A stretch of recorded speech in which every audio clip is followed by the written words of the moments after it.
பெண்ணிய உரிமை. பெண்ணிய உரிமை என்ன உரிமை தெரியுமாடா?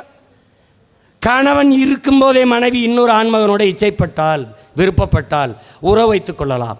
அந்த உறவை குற்றம் என்று சொல்லக்கூடாது. இதாண்டா 1977 சேலம் மாநாட்டில் போட்ட 3வது தீர்மானம். இதாண்டா பெண்ணிய உரிமை. இன்னைக்கு திராவிட பெருந்தகை சுபசோரபாண்டியன் என்ற வரலாற்று பேரறிஞர் பேசுகிறார். காதலில் என்னங்க கள்ளக்காதல், நல்ல காதல், எல்லாம் நல்ல காதல் தான். அதை திருமணம் கடந்த உறவு என்று சொல்ல வேண்டும். ஏன் என் பொண்டாட்டிக்கு வயசாகி போச்சு யாரும் பார்க்க மாட்டான்னா இந்த மாதிரி சொல்லி அது திருமணம் கடந்த உறவு எப்படி இருக்கு? எப்படி இருக்கு? இதாண்டா பெரியார் பெற்றுக் கொடுத்த பெண்ணிய உரிமையே. பைத்தியக்கார பல தாலி ஆறு அடிமை சங்கிலி அதாண்டா அவன் கடைப்பிடிக்கிறான். குடிக்க வச்சு பல லட்சக்கணக்கான பொம்பளை தாலி அறுத்து தெருவில் விட்டுருக்கான். பாருப்பா பாரு, கற்பப்பையாரு இதெல்லாம் முற்போக்காடா? டே முற்போக்காடா? வைத்தியக்கரப்பு. எத்தனை திராவிட திருவாளர்கள், கருணாநிதி ஐயா அத்தனை மனைவி கட்டினார்ல, எத்தனை கற்பப்பையாடா அறுத்தாரு சொல்கிறா? வீரமணி ஐயா பிள்ளைகளுக்கெல்லாம் கற்பப்பையா, மருமகளுக்கு இல்லை பேத்திக்கு இல்லை மனைவிக்கு? ஏய் பதில் சொல்லுங்கடா.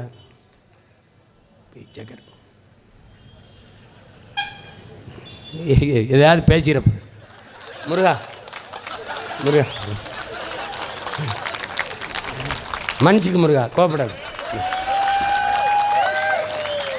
நீ வந்து என்னை மானரோசம் இல்லாத ஈனப்பயலாக படுத்திருக்கணும். நீ எதுக்கு இதெல்லாம் வச்சா? நீ ஏய் நான் உனக்கும் சத்தம் பேசிட்டுருக்கேன்.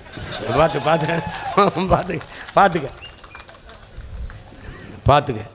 தமிழில் பேசுவது, எழுதுவது, படிப்பதெல்லாம் 10ஆம் பசலித்தனம். தமிழில் படித்தால் வேலை கிடைக்குமா, சோறு கிடைக்குமா? சொன்னவர் யார்? தமிழ் படித்தால் பிச்சை கூட எடுக்க லாய்க்கப்படாது, பிச்சை கூட எடுக்க முடியாது என்று சொன்னவர் ஐயா ஈவே ராமசாமி அவர்கள்.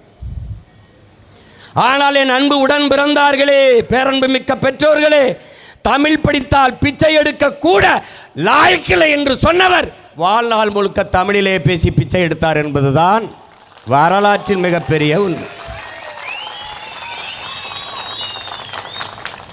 தமிழ் சனியன் விட்டு ஒழியுங்கள் என்றார்கள். அதனால் பிரபாகரன் மகன் அந்த சனியனை ஒழிப்பதை இலக்கென்று முடிவெடுத்தார்.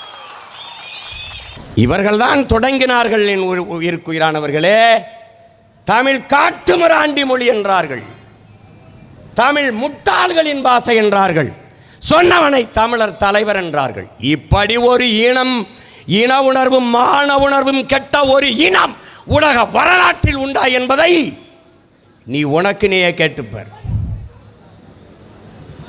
எவன் ஏற்பான்? ஒரு கன்னடன் சொல்றான், அவனை சொல்றான், என்ன சொல்றான்? ஒரு கன்னடன் என்ன சொல்றான்? எங்கள் தான், எங்கள் கன்னடம் தான் உங்களுக்கு தந்தையாக இருக்கான். அப்படின்னா தமிழை எங்கள் தந்தையை தான் ஏற்றுக்குதுங்கிறப்ப எவன் உலகத்தில் ஏதாவது ஒரு இனம் சொல்லு, உன் மொழி சனியன், அதை விட்டு ஒளி, அது காட்டுமிராண்டி மொழி, அது முட்டாள்களின் பாஷை அப்படின்னா நான் காட்டுமிராண்டி. சிங்ககம் சாவகம் புட்ககம் மாகிய தீவு பலவனும் சென்றேறி அங்கு தங்கள் புலிக்கொடியும் மீன்கொடியும் நின்று சால்புற கண்டவர் தாய் நாடுங்கிறான் பாரதி, நம்முடைய பாட்டன். யாம் அறிந்த மொழிகளிலே தமிழ் மொழி போலினுதானது எங்கும் காணம்ங்கிறான். இவங்க மாதிரி தற்குறிப்பாயல்ல, பல மொழிகளை கற்ற பேர் அறிஞன் பாரதி. அவன் சொல்றான், என்னமோ நம்ம தான் வந்து தமிழர்கள். நான் பேசுறையா தமிழன், தமிழ் மகன் நான் பேசுகிறேன். எங்கள் அப்பன் பேசுகிறான் மணியரசன், தமிழன், தமிழ் தந்தை பேசுகிறான். எங்கள் ஐயா பேசுகிறார், இப்போ வெங்கட்ராம் பேசுகிறார். நாங்கள் தமிழங்க பேசுகிறோம். விடியா எங்கள் தாத்தா பேசுகிறான், மொழிங்க ஆயிரு தேவனையப்பா அவனை தமிழ் அப்படி தான் பெருமை பேசுவான். விடியாங்களை தள்ளியா. அமெரிக்காவின் மொழியில் ஆய்வறிஞன் அலெக்ஸ் குலியர் சொல்கிறான், உலகில் மனிதன் பேசிய முதன் மொழி ஃபாஸ்ட் லாங்குவேஜ் தமிழ்ங்கிறான். நான் சொன்ன நீ நம்பல, தட்டிப்பாடுறா. வலையொலியில் மாணவனுக்கு வெள்ளை பழகையில் எழுதுறான்டா, இன்னும் இருக்கான் உயிரோட. ஓசோ சொல்கிறான், ஓசோ என்னுடைய தன் விவரப்படத்தில் கூட அந்த காணொலி, அதில் குறிப்பில் கூட அவர் காணொலியை வச்சுருக்கேன். தமிழ் ஹேஸ் இட்ஸ் ஓன் லிட்ரேச்சருங்கிறான். அதை என்ன சொல்கிறான்? தமிழ் உலகில் எம்மொழியின் துணையின்றி தனித்து இயங்கக்கூடிய உயர்தனி செம்மொழி ஒன்று உண்டென்றால் உலகிலேயே தமிழ் மட்டும்தான். உலகிலேயே நன்கு கட்டமைக்கப்பட்ட சீரசை சந்தம் யாப்பு தொடை இப்படி நன்கு கட்டமைக்கப்பட்ட உலக மொழி தமிழ்தான். அவன் சொல்றான், தமிழ்தான் மூத்த மொழி. The own language literature, own literature. சமஸ்கிருதத்திற்கு முன்பு இருக்கு ஓசோடது, எடுத்து உன்னை தட்டிப்பார், என்கிட்ட இருக்கு, உனக்கு அனுப்புகிறேன். பொதுவில் தான் போட்டிருக்கேன், போய் பாரு. இந்த சவுத் இண்டியன் நம்மளை தான் சொல்கிறாரு, தமிழர்கள் இந்தியன், அவன் தாண்டா ஒரிஜினல் இந்தியன் சொல்கிறான், அவன் தான் இந்தியன். இதே கருத்தை தான் புரட்சியாளர் அண்ணல் அம்பேத்கர் சொல்றார். இந்தியாவை இந்துக்கள் நாடு என்று சொல்வதை ஏற்க முடியாது. இந்த நிலப்பரப்பு முழுதும் தமிழை தாய்மொழியாக கொண்ட நாகர்களே பரவி வாழ்ந்தார்கள். என்னுடைய மூதாதைகளின் மொழி கூட தமிழ்தான். அரசியல் சாசனத்தை வகுத்து கொடுத்த புரட்சியாளர் அம்பேத்கருடைய மொழி கூற்று இது. இதை ஏற்றுக்க எதிர்த்துக்க அது பிரச்சனை கிடையாது. இந்த நிலப்பரப்பு முழுதும் பரவி வாழ்ந்த மக்கள் நாங்கள். இமயத்தில் கொடிய நட்டான் இமயவரம்பன் நெடுஞ்சேரநாதன் என்றால் ஊரா நாட்டில் ஓடிப்போய் நட்டிருக்க முடியாது. ஆரியத்திற்கு எதிரான திராவிடம், ஆரியத்துக்கு எதிரான திராவிடம், இந்த பூச்சாண்டி புழுகை இவர்கள் எத்தனை நாளைக்கு பேசுவார்கள்?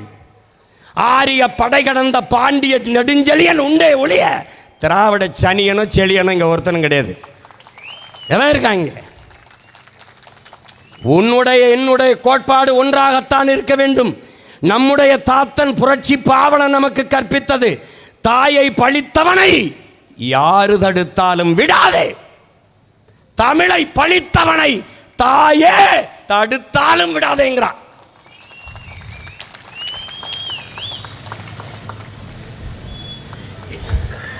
என்னடா பாண்டி நாட்டுக்கு வந்த சோதனை என்பது போல என்னடா தமிழ் பேரினத்திற்கு வந்த சோதனை. தமிழர்கள் தன் தாய்மொழியில் தன் இறைக்கு முன்பு மந்திரம் சொல் என்று போராடுகிற கேடுகட்ட கேவலங்கட்ட இழிநிலைக்கு அடிமை நிலைக்கு தள்ளப்பட்டு விட்டது. இதுதான் நாம் எவ்வளவு கீழான அடிமைகள் என்பதற்கு சான்று. சமஸ்கிருதம் புனிதமானதுதான், ஓத வேண்டியதுதான். அதே ஆண்மக்கள் அதே ஆகமம் பேசுகிற மக்கள் சீக்கியனின் பொற்கோயிலுக்குள் ஓதிவிட்டு வாருங்கள், சொல்லிட்டு வா பார்ப்போம், சொல்லிட்டு வா, எப்படி இருக்கு? இந்த மாதிரி கொடுமை எங்கே பத்தியா?